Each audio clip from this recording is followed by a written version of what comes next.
Good morning everyone. So today we will do the chapter number 4, the Mughal Empire. Okay, so in this chapter we will learn about the Babur, Humayun, Sher Shah Suri, Akbar, Prince Salim, era of great architectures with the Shahjahan and Aurangzeb. Okay, and after the death of Shahjahan, what happened? Okay, so in this chapter we will study about the ruling a large territory such as Indian Sultanate या फिर सब continent is not an easy task. बिल्कुल भी easy task नहीं था किसी भी country को रूल करना. ठीक है, इसलिए जो यहाँ पर डाइवर्सिटी है लोगों की और कल्चर की वो पाई जाती है. कोई रूलर जो है वो 16th सेंचुरी के स्टार्टिंग से आया है और वो लॉन्ग पीरियड ऑफ टाइम तक तो नहीं टिक पाएगा ना बेटा, है ना. सो मुगल्स जो थे वो बाकी अपने प्रीडिसीजर्स के साथ उन्होंने कंट्रोल करा, क्रिएट करा एक एम्पायर, बहुत बड़ा सा एम्पायर. ठीक है, जो कि काफ़ी इफ़ेक्टिव भी रहा. इसीलिए हम मुग़ल एम्पायर के बारे में पढ़ रहे हैं क्योंकि इन्होंने बहुत सारी चीज़ों की जो है एडवांसमेंट कर दी थी इंडिया में. ठीक है, और उसके बाद 16th सेंचुरी के मिडिल में उन्होंने अपना जो किंगडम है दिल्ली सल्तनत जो है वो कैसे दिल्ली और आगरा में कैसे एक्सपेंड किया उसके बारे में पढ़ेंगे. 17th सेंचुरी तक they were in the control of almost the entire subcontinent. कैसे उन्होंने 17th सेंचुरी तक उन्होंने कंट्रोल कैसे पूरे के पूरे सब कॉन्टिनेंट पे, इंडियन सब कॉन्टिनेंट पे कर लिया, वो बात करेंगे हम. और उन्होंने जो है स्ट्रक्चर, एडमिनिस्ट्रेशन जो स्ट्रक्चर है वो कैसे चेंज किया, कैसे इम्पोज किया. ठीक है, और गवर्नेंस ऑफ पीपल का कैसे आइडिया दिया कि कैसे लोग जो हैं वो सत्ता में रहेंगे. ठीक है, और कैसे लोग जो हैं वो रूल करेंगे एंड तक. ठीक है, इसके बारे में हम पढ़ रहे हैं. इवन आज के टाइम पे जो प्राइम मिनिस्टर हैं इंडिया के, ठीक है, वो भी कहाँ पर एड्रेस करते हैं हम पूरे नेशन को हर इंडिपेंडेंस डे पे. आपको पता ही होगा वो जिस जहाँ पर अभी करते हैं रेड फोर्ट में, वो भी जो है दिल्ली जो मुग़ल एम्पायर है उन्होंने बनाया था. ठीक है, मुग़ल एम्पायर एम्परर्स के टाइम पीरियड का है वो भी. ठीक है, अब मुग़ल एम्परर्स कौन थे, अब उसके बारे में स्टडी करेंगे. मुग़ल एम्परर्स कौन थे? Mughals were the descendants of two great lineages of the rulers. यानी कि मुगल्स जो थे वो रूलर्स जो थे, राजा महाराजा जो थे उन्हीं के दो जो है लिंगर्स में ही आते हैं. जैसे कि from their mother's side they were the descendants of Genghis Khan जिनकी डेथ हुई थी 2027 में. और मतलब मम्मी जो थी उनके उस साइड से थी. ठीक है, और जो कि कहाँ के रूलर्स होते थे? मंगोल साइड के रूलर्स होते थे. चाइना और सेंट्रल एशिया के आसपास है ये मंगोल.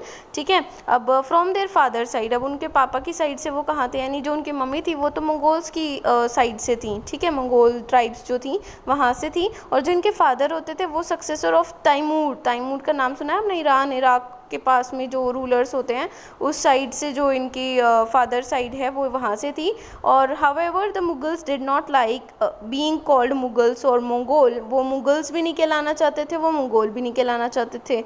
ठीक है, it was because the fact that Genghis Khan was generally associated with. अब ये क्यों नहीं कहलाना चाहते थे? क्योंकि जो गंगीज़ खान था वो एक्चुअली किस लिए वो माना जाता था? क्योंकि बहुत सारे लोगों को ना 100 और 1000 ऑफ पीपल लोगों को जो है वो उसको वो कब्ज़ा करके रखते थे. वो बहुत एक तानाशाह टाइप के रूलर थे. Another reason was it was linked with the Uzbeks से रिलेटेड था ये, जो कि मंगोल के कॉम्पिटिटर्स होते थे. ओके, और अदर हैंड पे यानी कि दूसरे तरफ अगर हम देखें तो उनको प्राउड था अपने खुद की जो एंसेस्ट्री है, यानी कि जो उनके खुद के एंसेस्टर्स हैं उनके ऊपर प्राउड था उनको. ठीक है, इस फैक्ट के लिए उन्होंने जो खुद के जो एंसेस्टर्स हैं यानी अपने पूर्वज जो हैं वो उनकी तरह ही उन्होंने कैप्चर करना शुरू करा था इंडिया दिल्ली में 1308 में. ठीक है, they celebrated their genealogy using picture, each ruler getting a picture made of Timur and himself. Timur के साथ एक पिक्चर खुद की भी वो अपनी एसोसिएट करते थे ताकि वो खुद के ऊपर वो और ज़्यादा प्राउड फील करा सके लोगों को. अब मुग़ल मिलिट्री कैंपेन्स की अगर बात करें तो बाबर जो थे वो फर्स्ट मुग़ल एम्परर थे जो कि 1526 से 1530 तक उन्होंने गद्दी संभाली फरगाना की. 1494 में वो 12 साल के थे जब से वो गद्दी संभाल रहे थे. उसके बाद उनके जो एंसेस्ट्रल थ्रोन के लिए उनको जो है लीव करने के फोर्स के करा गया कि आप लीव करो। क्यों? क्योंकि उस टाइम पे मंगोल ग्रुप जो था वो वहाँ पर जो है कब्ज़ा कर रहा था, ठीक है, उज़बेक्स में, ये जगह का नाम है, ठीक है।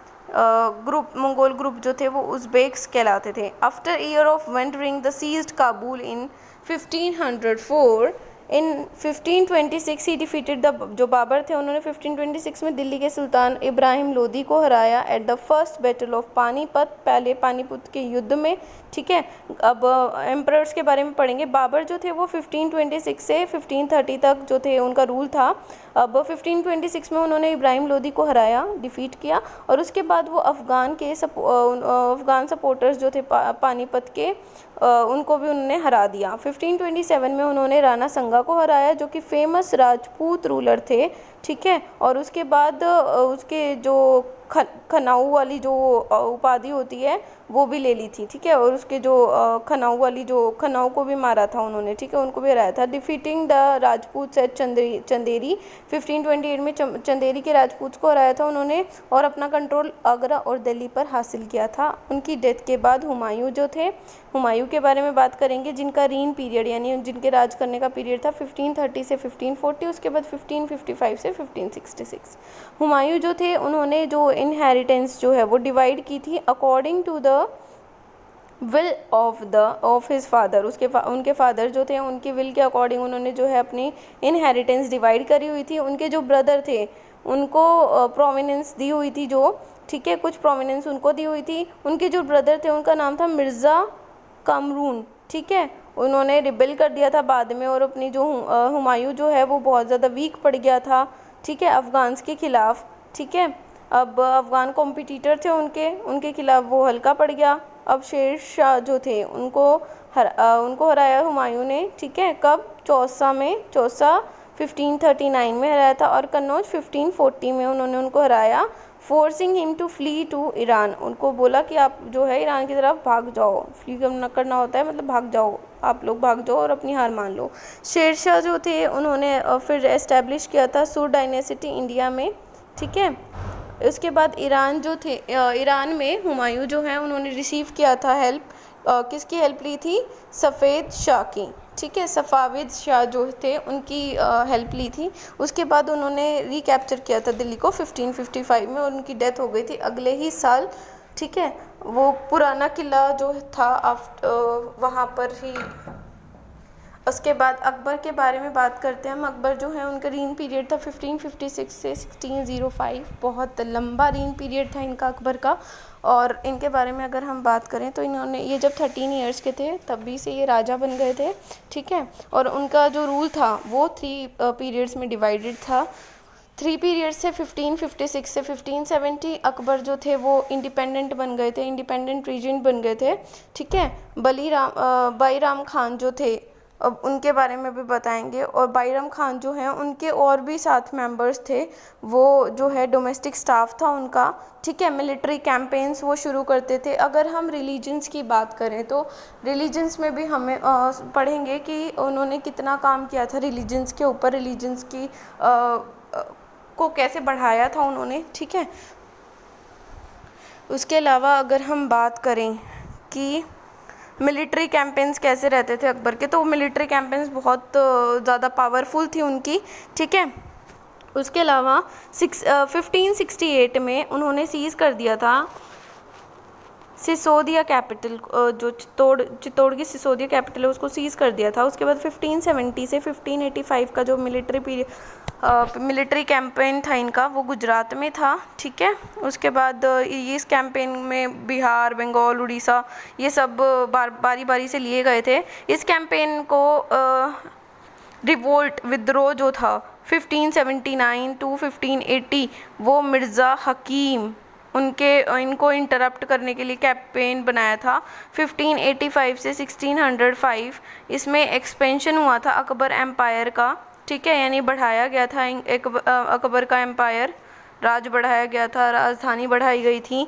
ठीक है, कैंपेन जो है वो लॉन्च हुए थे नॉर्थ वेस्ट में। उसके अलावा हम बात करें कंधार की, कंधौर, इसके बारे में पढ़ेंगे आप। काबुल जो था उसको भी एनेक्स्ट कर दिया गया था, एनेक्स्ट यानी इसको भी बढ़ा दिया गया था, बाद में कब्जा करवाया गया था मिर्ज़ा हकीम का जो था। ठीक है, इसकी डेथ के बाद अहमदनगर के कुछ पार्ट और डेक्कन का कुछ जो पार्ट है वो भी इनके कब्ज़े में आ गया था अकबर के। ठीक है, इनके रीन पीरियड का लास्ट जो था 1605 तब तक। ये प्रिंस सलीम जो थे वो इनके बेटे थे। ठीक है, अब जहांगीर के बारे में हम पढ़ रहे हैं। जहांगीर जो है वो 1605 से 1627 तक का इनका टाइम पीरियड था। मिलिट्री कैंपेन जो है इनका स्टार्टेड हो गया था अकबर के जब थे तभी से ही। ठीक है, उसके अलावा जो सिसोदिया रूलर हैं मेवाड़ में, ठीक है, अमर सिंह नाम है उनका। ठीक है, उन्होंने मुग़ल सर्विस जो है वो एक्सेप्ट कर ली थी कि हम मुग़ल सर्विस एक्सेप्ट करते हैं। ठीक है, वो लेस सक्सेसफुल कैंपेन था उनका। किसके अगेंस्ट? सिख्स के अगेंस्ट, जो सिख धर्म के लोग थे उनके। अहोम्स और अहमदनगर जो है वो उनके बाद जो है वो कब्ज़ा कर लिया गया था इनके ऊपर। प्रिंस खुर्रम जो थे वो फ्यूचर एम्परर थे। ठीक है, Shahjahan rebelled in the last year of his reign. Shahjahan जो हैं उनको भी रिबेल कर दिया गया था इनके जो भी इनका राज का पीरियड था उसके कुछ सालों में ही। एफर्ट जो है नूरजहाँ ने क्या डाले थे, जहांगीर की जो वाइफ थी उन्होंने भी बहुत एफर्ट्स डाले थे इनको अच्छे से वो करने के लिए।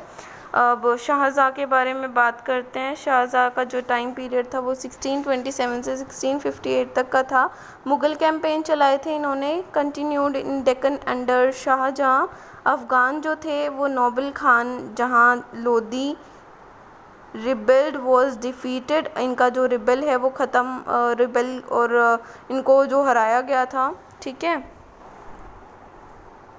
अहमदनगर में जो कैंपेन्स है वो लॉन्च करे गए थे उनके खिलाफ। ठीक है, अब बुंदेलास जो है उनको डिफीट कराया गया था, हराया गया था। ओरछा को सीज़ कर दिया गया था।